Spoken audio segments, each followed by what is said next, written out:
আজকে আবার অন্ধ ভক্তদের নিয়ে কিছু বলবো। মুস্তাফিজুরকে শাহরুখ খানের দলে নেওয়ার পরিপ্রেক্ষিতে যারা বলছে ওকে বয়কট করতে হবে, নাহলে ওকে মুস্তাফিজুরকে মারবো বা শাহরুখ খানকে মারবো, অনেক গোবর চাটা গোবর খেকো মাল তারা বলছে।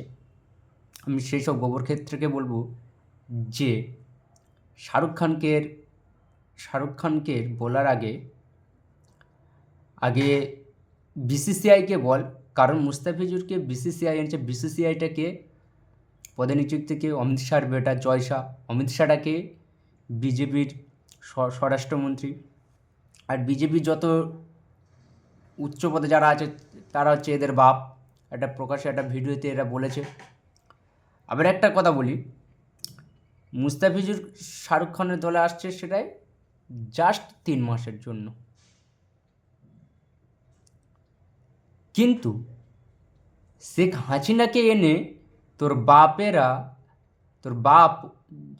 যোগী, তোর বাপ নরেন্দ্র মোদী এনে রেখে দিয়েছে।